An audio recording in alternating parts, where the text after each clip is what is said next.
Hi friends, welcome to my channel. இன்னைக்கு crispy chicken எப்படி செய்யலாம் அப்படிங்கறத பார்க்கலாம். இந்த வீடியோல 3 டிப்ஸ் இருக்கு. சோ வீடியோவை கடைசி வரைக்கும் பாருங்க. வாங்க வீடியோக்குள்ள போகலாம்.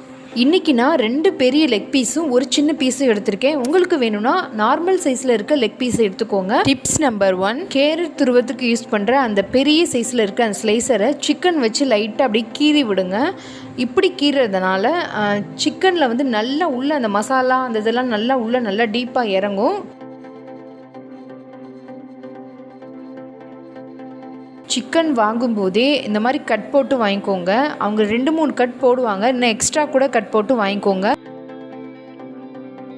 இந்த மாதிரி பீஸ்லேயுமே கட் போட்டு வாங்கிக்கோங்க.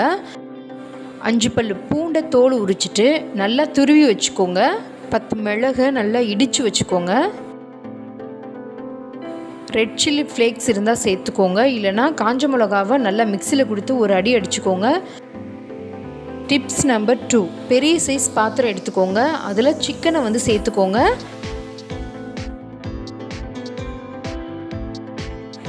சிக்கனை சேர்த்துட்டு காஞ்ச மிளகா, மிளகு, பூண்டு அதை எல்லாத்தையுமே சேர்த்துக்கோங்க. புளிக்காத மோர் 1 டம்ளர் சேர்த்துக்கோங்க. சேர்த்துட்டு 1 செம்பு அளவுக்கு தண்ணி ஊற்றிக்கோங்க. சிக்கன் நல்லா மூழ்கிற அளவுக்கு இருக்கணும். இப்போ கலந்து வச்சுருக்க சிக்கனை அப்படியே மூடி போட்டு ஃப்ரிட்ஜில் வைங்க. கண்டிப்பாக ஒரு நைட்டு ஃபுல்லாக ஊறணும்.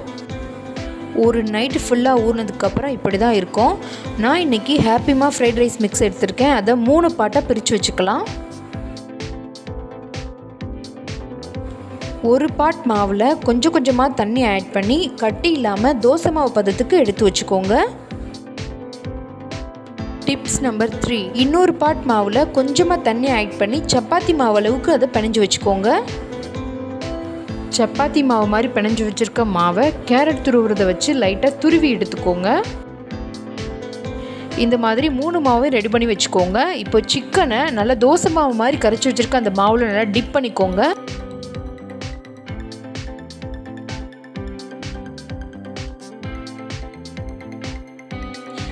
நெக்ஸ்ட்டு இந்த ட்ரையாக இருக்க மாவில் டிப் பண்ணிக்கோங்க. டிப் பண்ணிவிட்டு லைட்டாக அப்படி ஆட்டி விடுங்க. எக்ஸ்ட்ரா இருக்க மாவு வெளியே வந்துடும். அதுக்கப்புறம் நம்ம சப்பாத்தி மாவு மாதிரி தேய்ச்சி வச்சுருக்கிறதுலையும் டிப் பண்ணிக்கோங்க. டிப் பண்ணிவிட்டு திருப்பி ட்ரையாக இருக்கிற மாவில் டிப் பண்ணிவிட்டு எடுத்து வச்சுக்கோங்க. இந்த 2ஐயும் அப்படியே செஞ்சு எடுத்துக்கோங்க.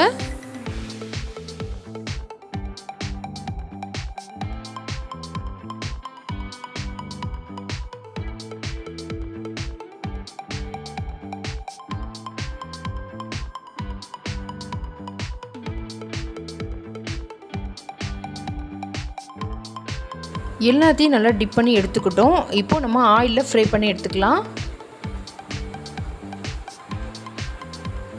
ஆயில் நல்லா ஹீட்டாக இருக்க மாதிரி பார்த்துக்கோங்க. கொஞ்சம் நேரம் வெந்ததுக்கப்புறம் நம்ம சிம்மில் வச்சுக்கலாம்.